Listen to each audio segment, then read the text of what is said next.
welcome to Data Day Wednesday. We got so for all y'all joining us and watching right now, I said to Dean when we came on this one, I said, dude, that is a crazy spaceship background in the background. He says, no, that's the sleeper cabin in my Peterbilt.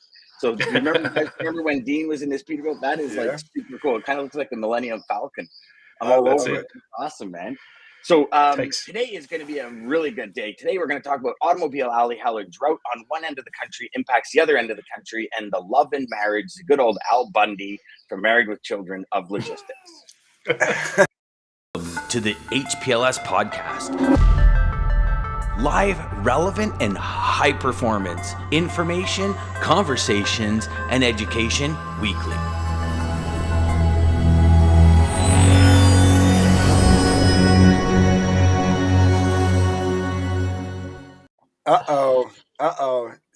We got Jeff is the winner this morning. Somebody's either still in meditation or yoga right now, but Jeff is there.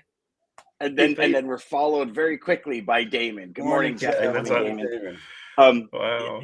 You know, Dean, yesterday when we first started talking about this, pretty crazy what's happening with the southern blockades of the border, how they're impacting all the other manufacturers. You know, I started thinking about it last night, and when we look at some of the major milk runs, like the companies like Magna and all the Magna companies run, right, starting in Laredo, and literally picking up pallet after pallet after pallet all the way up through Michigan, and then having another milk run going through Michigan. I remember when we started doing business with Magna a few years ago, looking at the scope of the automotive world, like, you know, I'd done business with Chrysler and stuff, but it was more truckload here, truckload there. But when you look at the scope of the automotive world and how the pieces move back and forth, like there is so many, a door goes from here and it gets powder coated, and then it comes back to this plant to get something else put on it. Then it goes over here to get done. And then it goes over here to get glass put in it. Then it goes over here for the actual like installation. The movement inside the automotive world is insane. And what was it yesterday you said when we were talking? There were 60 auto manufacturing plants in Canada, and they owned 120 manufacturing plants in Mexico. So it's like 2 for 1. Yeah. Yes. Wow. And that 2 for 1, when the border's being blocked and when you can't get product in. I mean, already, if you look at just the logistic nightmare we've had with automobiles over the last year and a half, transistor chips, then containers of transistor chips sinking because it's hitting chemical tankers, and then, you know, all the derailments and all this. It's insane. Even the ship with all those high end, you know, the Porsches and stuff that were on there. I mean, it's just been one after another. Coming to Rhode Island. Yeah. You know, so you look at that, right? I have a friend of mine who ordered a Volkswagen e-Golf. Right. And he actually got called, and the salesperson said, do you know that the ship that went down with all the EVs on it? He says, yeah. He says, well, that was pretty much our annual inventory for Canada. Wow. So now, how is Volkswagen going to make more? I don't know. But he was, the salesperson called him and told him that. And he, you know, you look at that, and we are, at this point, I think we were almost 3 months into 2022, meaning. So think of this impact for a second, right? Like as a consumer, it took me almost 1.5 years to get my truck that I've been dying for. But let's look at even further, like how much further this goes down the pipe. Okay. So if that is the case, just for Volkswagen's sake, right? So you have Volkswagen salespeople that need to feed their family. You have dealerships that need to make money to stay afloat, to be profitable. What's the overall long-term impact there? Right? Like let's take the consumer out of it. You need a new car. That's great. But just like pull that back for a second and look at the economic impact going forward, because one massive ship sank because of whatever. I mean, did they even find out what? I know it was an EV that caught on fire, but anyways, I think that's even. Yeah, I don't really know. Right? So Canadian, he was told that was the Canadian inventory for the year of these vehicles. Now, think of that impact. So as a salesperson, if you have, 15 customers that are buying vehicles, 16 customers, even 30 customers, you're kind of 2 vehicles a month. That's kind of, 10, 12 grand a month in commission because it's like $5,000-$6,000 a vehicle, right? Yeah. Gone. Like you've sold the vehicles, but now because of something else, and it's funny because as brokers, our image, credibility, and brand is on somebody else's back, the supplier's back, right? But out of no fault of your own, not choosing the wrong supplier, like nothing, your entire annual salary goes out the window.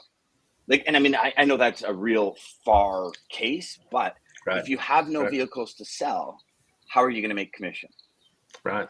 Good point. Affects everybody. Right? So Dean, but let's dig into it, because I know you have some staggering numbers to share about what's happening south and nuts. How it's impacting northern freight. Hold on, we got to bring up Nerf real quick. Nerf thinks we're living Nerf, Now Dean is now in space for vacation. Man, you guys are living the life. He's on top of SpaceX with Elon. No, it looks like the Millennial Falcon back there, Dean. It's awesome, man. It's a throwback to my days hauling freight overnight in Australia when I was sort of operating on another level, if you know what I mean. Yes, sir.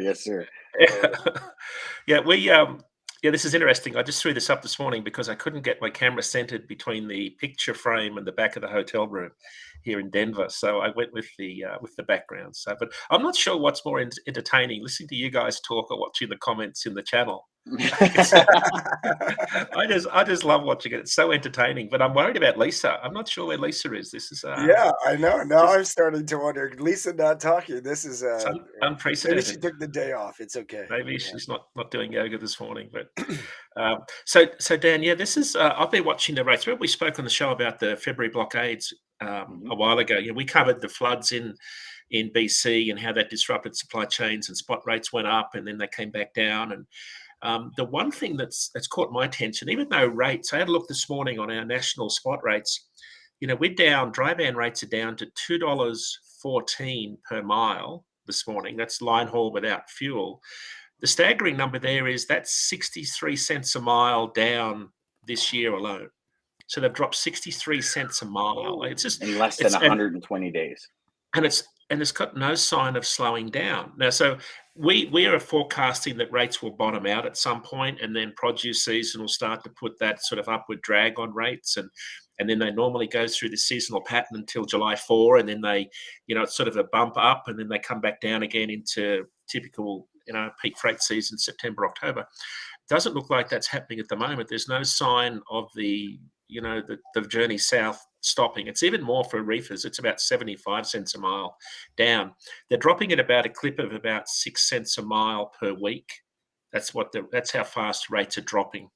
But the reason I say that is, even though national rates are dropping, that's the national average. And of course, within an average, there's lots of highs and lows and lots of opportunity for people who are looking to secure capacity.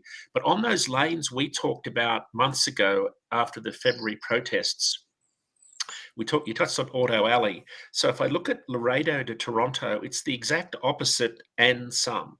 So this morning, remember we talked about the average rate on that Auto Alley lane from Laredo back to Toronto, averaged up until January, it averaged probably $1.50. So it's at $3.10 this morning. So it's double. Now, so it went up to $2.37. So it's up nearly 70 cents since February, since the protests. And it's still going up. And of course, now we've got protests and blockades last week on the southern border. So anybody that's looking to move freight between Canada and Mexico, there are lots of problems moving freight. There's obviously lots of tight capacity on those lanes. Even Detroit to Toronto. So it's that 234-mile lane that's heavily dominated by auto parts. It's at $1,200 a load this morning, excluding fuel. Wow. It averaged most of last year $650. Yep. Well, I mean, remember I told you yesterday. So we were talking about the flatbed moves, and so we quoted a customer 35 to 40 loads a week. We quoted a customer tandem flats 6 weeks ago, and we added 17% margin on it. And then last week, Thursday, before I came down to Dominican, the customer said, okay, it's a go. We start Monday, literally this week, like 2 days ago. And I was like, okay, well, we need to requote. And so the price we had 6 weeks ago with 17% margin, our closest supplier at cost was $300 above that. So without even margin. So we're talking 17% plus $300 was our closest cost. So we requoted the whole project, and it was a 2-hour sell. Like it was literally where, have you ever had a sell so hard where you're sweating, and not from from nervousness, just from trying so hard. And it was like when I was sitting with my customer, it was like, okay, so here's the area. And I literally printed up a map of Michigan and I put it on PowerPoint, and I did this whole like circle graph thing. And I was like, and we had to pull from here. And we literally, and here's where, months ago, I said, 2022 is the year of transparency, cost plus. So what I did is I said, listen, I said, Joe, here's the deal. This is my cost. Give me the ability to add 12%. I'll make it happen for you, 40 loads a week, no problem. And he looked at me and he says, you're going to give me the invoice? I said, I'll give you the invoices. And I said, if we can get it at a better price, buying at a better price without hindering service or relationship, I said, I'm all in. I said, I get it. You're talking, so 17 plus 300. So on some lanes, we're talking a 33% increase in rate. 33% in not even 6 weeks. 6 weeks. And he was like, okay, if you're gonna do cost plus, I'm and here's the thing, just to give everybody a little context, and I know I said it yesterday on your show, Dean. I had dealt with this customer for almost 7 years now.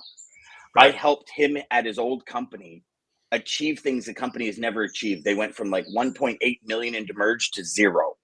And we like really performed for this company. So the trust factor was there. Like, he believes in what I can do. And if I say it's pink, he's like, go for it, make it happen. Even at that point, when I told him that number, I heard the doubt in his mind. I heard it. And it was like, listen, like, and again, that cost plus was the saving grace. Right. Then, DJ, I saw a data point yesterday that was kind of interesting, and I think the broader point is that on some of these lanes, particularly flatbed, flatbed capacity is much tighter than dry van and reefer. So, some of the pundits in the industry have been talking about, using the words like bloodbath, the Chicken Little, the sky is falling, the doom and gloom, all of that stuff. And that's only saying that because spot rates are dropping, without ignoring the fact that demand is actually showing signs of increasing. But in flatbed, it's quite the opposite. Rates are going up in flatbed, demand is high. But for you've got to draw your carriers from a much bigger net, because flatbed carriers typically have a longer length of haul before they pick up loads, because a lot of their loads are project one-off projects, right? So it's not like they run dedicated. I mean, they do, but for a lot of carriers, there's a higher percentage of freight in the spot market. And I saw a data point yesterday that shows that right now in DAT's freight network, we're running at about, I'm going to look at the number here quickly, we're running at about 40% of the loads at the moment in the flatbed market are moving on spot. So it's like a 40-60 split. Whereas back in dry van, it's more like 85-15. 85 on the spot market, 15? No, 85 contract, 15. Oh, okay. So in normal times, it's like 90-10, as a rough guide. But in flatbed's the opposite of what's happening in dry van and reefer right now. So it's still a great market for flatbed carriers. Capacity is still very, very tight. So if anybody looking to secure capacity in flatbed, it's a very different story. That affects steel, all the steel and lumber production, all of those, any customer you've got that's looking to move anything on a flatbed. Even think about, commodity prices are higher, right? So you just know that farmers are going to be buying a lot more machinery this year. So, that tells you a lot about what demand for drop deck specialized trailers is going to be. So, I think the flatbed's going to be a very different story this year than the dry van and reefer. There's going to be a lot of excess capacity in the latter two. Flatbed's a very different story because there's still a lot of volume moving on the spot market compared to the other two. I've got a buddy that has 2 RGNs, small company just up in a local area where I am. Moves a lot of machinery, moves a lot of, excavators and stuff for a lot of companies that do like house building and that kind of thing. His numbers have gone up 65%. Because I'm charging 65% more. And I said, is it not like at what? He goes, Dan, it is insane what's happening. He goes, and it's not necessarily me.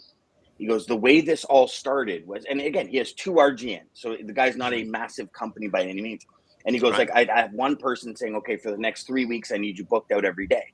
and they agree to a price. And somebody else calls him up and says, "Hey, listen," he goes, "Well, I got one truck." Well, I need two. He goes, "Well, I only have one. Like one's dedicated." He goes, "I'll double what they're paying you."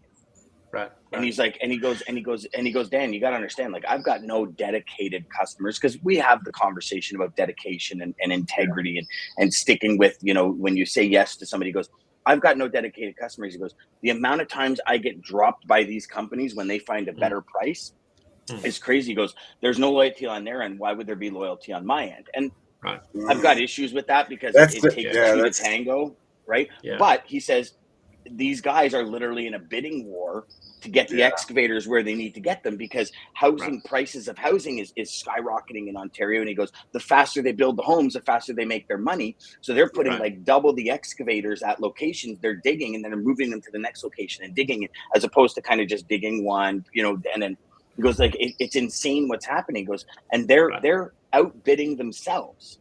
He goes, one company, and I won't say the name, but he goes, one company, I had two people from the same office calling me, outbidding each other. Wow. And he goes, and finally, when I realized it, I go, "Hey, are you not working with this person?" They go, "Yeah." He goes, "Well, you guys just outbid each other 3 times. That's like at a silent auction, you outbidding your buddy, right?" Yeah, it's crazy. It's a race to the bottom. But let's we're missing a bunch of comments here. I apologize. Yeah, Nerf's got a good comment there. He makes a great point, but I think the different reefer vans and dry vans are very interchangeable in terms of capacity. I mean, you can't go backwards from reefer. Yeah, Nafad. Yeah, so he makes a good point about the market correction, right? So I think he's right in that there is a market correction at the moment, it looks like unprecedented levels in terms of how the spot market's changing. So you can interchange between dry van and reefer, because they can, a dry van can, a reefer can haul a lot of the same freight that dry van. They're very different with flatbed, right? Flatbed's highly specialized. It's a very different, as we said on the show yesterday, Dan, you've got to have the right angles, straps, chains, bits of carpet, rubber, friction matting. You have to have so much stuff with you just to haul flatbed. It's a very different market, and that's why I think it's going to be a very interesting market for flatbed carriers this year. But in the other market, guys, it's certainly in free fall at the moment. Even just for context, we looked at our contract side of our business yesterday. So DAT's contract market, it's about 40 billion in freight spend. And what was interesting from that, in the last quarter, freight volumes have dropped 9%. So freight volumes are declining. There's a slow downward trend in the volume of freight moving overall. And there is a shift away from the spot market back to the contract market, because contract rates are higher. So there's some shifts going on in the market that will affect capacity. I see a lot of loosening of capacity in the dry van and reefer market at the moment, as we measure it by the fall in spot rates. So there is a market correction. Nafad's right. We don't know where this ends. We don't know where the bottom is just yet, but we will find it soon. There's no question we'll find it soon. At least I hope so, for a lot of the carriers that have got a lot of money invested in older equipment. Now, Dean, something else that we'd love to talk about today is the drought, and how that's impacting produce, and how the produce market is now shifting. And if you could share that, because I know quite a few people that watch and listen do work in produce markets, whether it be for dry van, reefers without reefers turned on kind of thing. So I think it's going to be of serious value to everybody. Yeah, it's a good segue from the previous point, right, about how the market's correcting and that we're on a downward slide. We mentioned earlier that it normally bottoms out in April. April's normally that sort of transition point from the downward slope in spot rates to the upward trend towards Independence Day. That trend has been pretty solid for many, many years. It was a bit different last year. It was very different in 2020, of course. So this year we're waiting for that bottom to happen and produce market to pick up. But as you talked about with some of the disruptions in the supply chain, now we've got a drought that's been going on in California for the best part of 22 years. It's like a mega drought. And it's the last 3 years it's been incredibly severe. I know they had some storms this week, and I'm not sure that's enough to affect the water levels. But the federal water authorities have said to a lot of the farmers in the Imperial Valley, I think it is, or the Central Valley, that they're not going to get any water allocation. So effectively, what it's been meaning for a lot of farmers is they haven't been able to plant the volume of acres that they would have normally been able to plant for produce season. And why this is a pretty big deal, about 70%, 70, of our fruit and vegetable production comes from California every year. So that could impact us at the grocery store. But I think the bigger point, though, for those that are looking to be in the intermediary space or the asset space, produce volumes are probably going to be down this year. We're already seeing volumes down by about half what we'd normally expect to see out of the Golden State in early April. So that so you can see now. Remember, this is the start. So we're not in the upswing yet. So the early trends show that there is an impact on the produce season in terms of the volume of loads moving out of markets like Fresno, for example. So now again, it's a market that's it's probably one of the biggest markets for flatbed carriers. We're still 3 months away from the July shipping peak in produce out of California, but the fact that farmers have been forced to fallow thousands of acres of land due to lack of water, when you read some of the media reports out of that area, many are expecting this year to be worse than last year in terms of production. So I'm just watching this market carefully because it's sort of the bellwether for the produce season. A lot of our produce comes out of there. A lot of our east-west and west-to-east trucking, moves on a lot of those teams that run out of that particular market in Fresno. It's a market that's fairly expensive generally to get freight moved out of because you've got to run quite a few miles to get in there with a reefer. Yeah. So right now, though, this is why I mentioned this. Capacity's been really, really loose on the West Coast, but it's showing signs of tightening. Now, again, this is kind of going against trend. If my previous statement was volumes are down, so you would expect that if volumes are down, then spot rates are probably down. Well, not the case. Last week out of Fresno, spot rates went up 5 cents a mile, but they've been dropping for the 3 weeks prior. So 1 week doesn't make a trend. I know that, but it's an interesting trend as we talk about where will the bottom be in the fall in spot rates. And now I start to see a little bit of life in the produce market out of the Fresno market, which is kind of my bellwether for the produce season. Rates are up 5 cents a mile, only to $2.30. That's line haul excluding fuel. Boston up 13 cents a mile to $2.19. Pretty flat on rates north to Seattle. But the point is that after reefer capacity has been loosening in Southern California for the last month, it looks like it's reversing course, but only upwards by a penny per mile. So that's about all we can say right now. It's certainly not the level of change in the spot rate direction that's going to mean we'll have a meaningful or a material impact on spot rates leading into Independence Day. My gut tells me it'll be pretty flat. Dean, when you say things like how troubled that is, I immediately think of, I know a lot of Canadian carriers that count on the produce market, this season to make money. They count on it, and they drop all other freight to run produce out of California. So many Canadian companies do it. With that kind of challenge happening, and God forbid, even if it's 30 or 20% less, you're at certain points, it's $13,000, $14,000, $15,000, $20,000 to run back to Canada, US. That's huge money for companies up here. And that creates huge problems, because if a company is resting on that peak season, those 3 months to make massive amounts of money, and that doesn't come. That throws off the whole. Yeah, because it's more of a demand. Like they just need it, so they're paying. It's the big quarter. It's a money making quarter. Yeah. And another question I have, which would be, I don't know where we would get this information, but being Canadian, right? Produce in the U.S. So do you sell it if you only have, call it 70% of the crop? Do you sell it close to far? Meaning, will there even be enough to what would come to Canada? And if there won't, then I say prices are going to double and triple to get it up here. And which means then consumers already right now, our produce, because of COVID and all the supply chain issues, is garbage. Like, it's garbage. It's terrible. They're rushing everything. They're and then what's going to happen now? Right? Like I'm dying for I'm dying for Ontario produce at September, August, September, when we actually have tomatoes and potatoes and all that in Ontario, because I'm just looking for flavor again. Even bananas, I'm finding have zero flavor. It's crazy.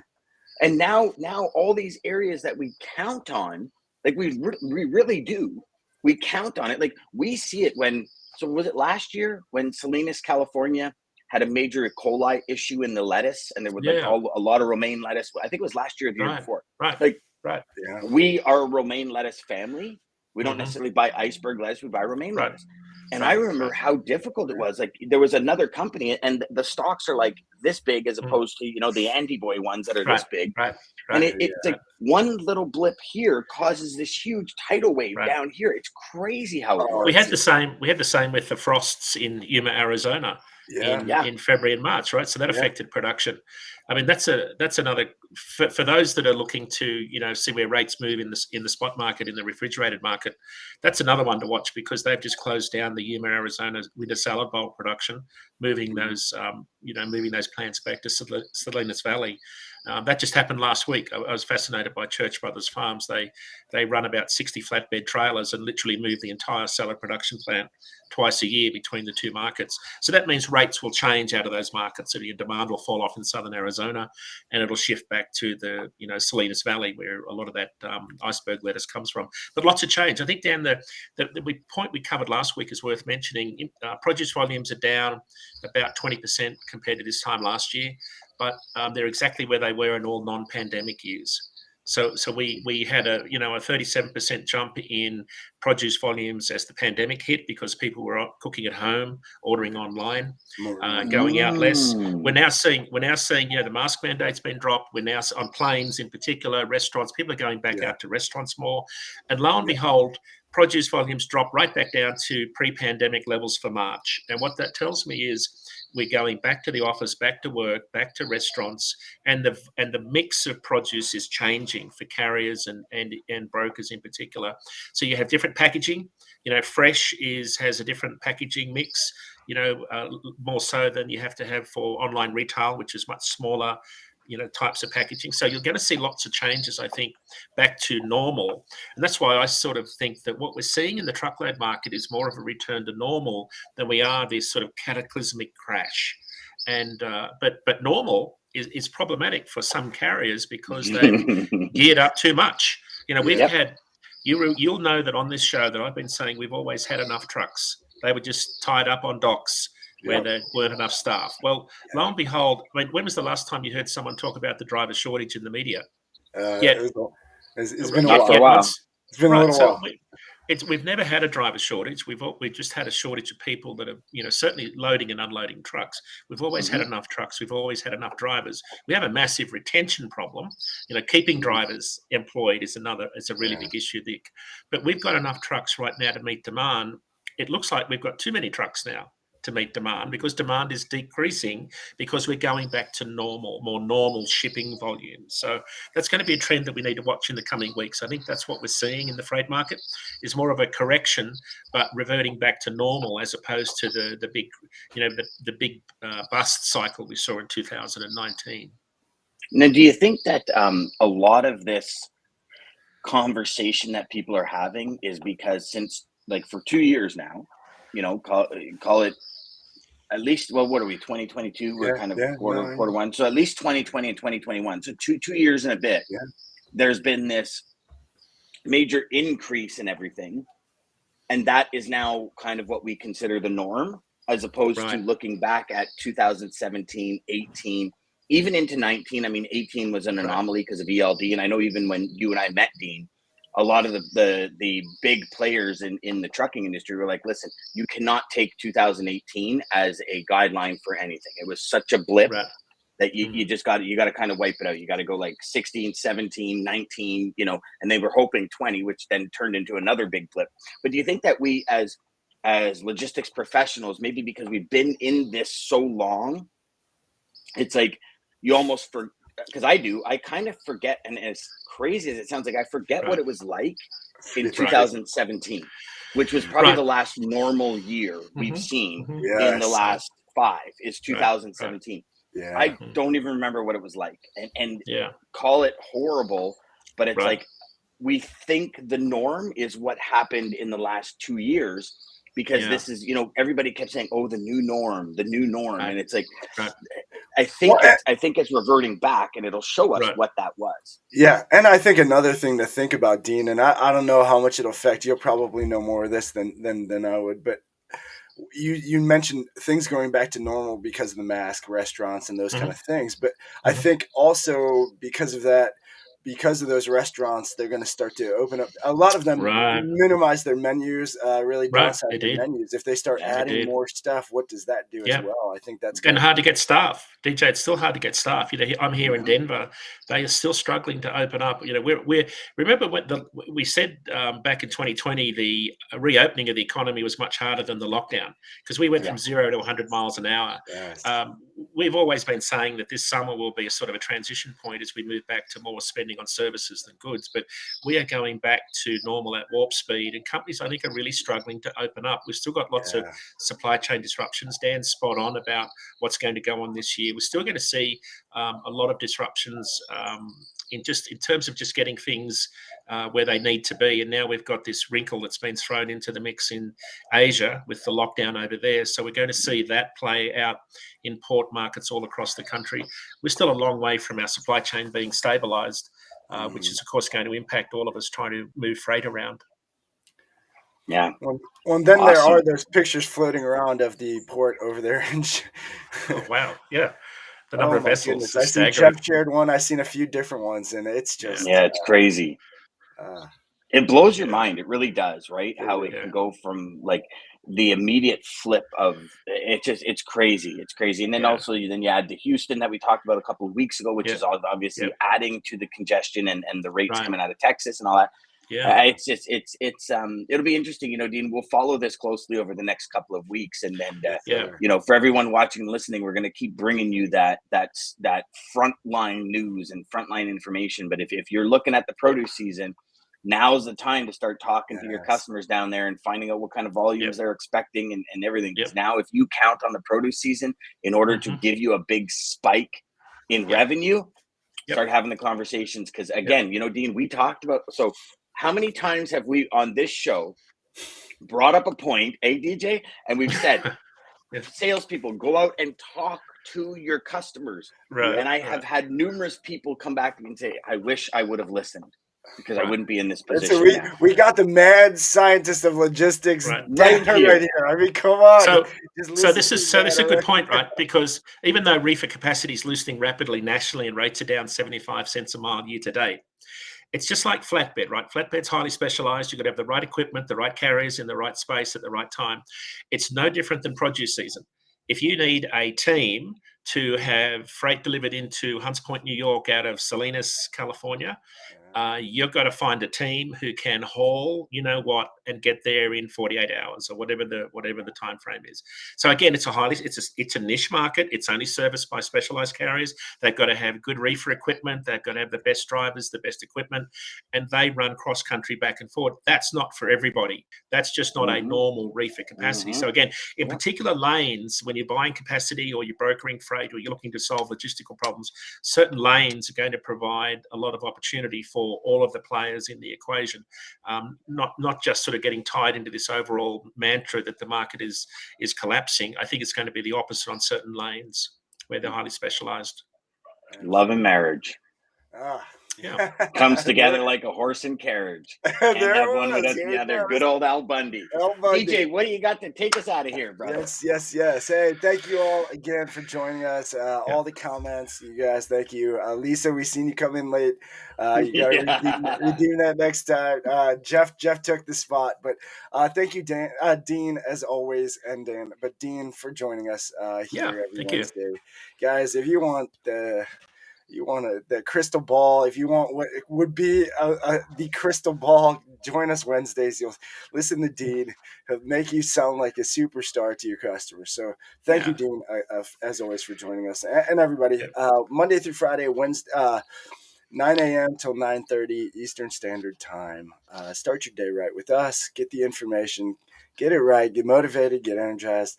Thank you to Damon and American Logistics Centurion Trucking, as always, for making this possible. Thanks, and David. Quote I got for us to go out today, I had to go with data because, it's Dean. It's Wednesday. It is a new world. In the end, you should only measure and look at the numbers that drive action, meaning that data tells you what you should do next. Right, listen to the numbers, guys. Yes. Well done. Welcome to the HPLS podcast. Live, relevant, and high performance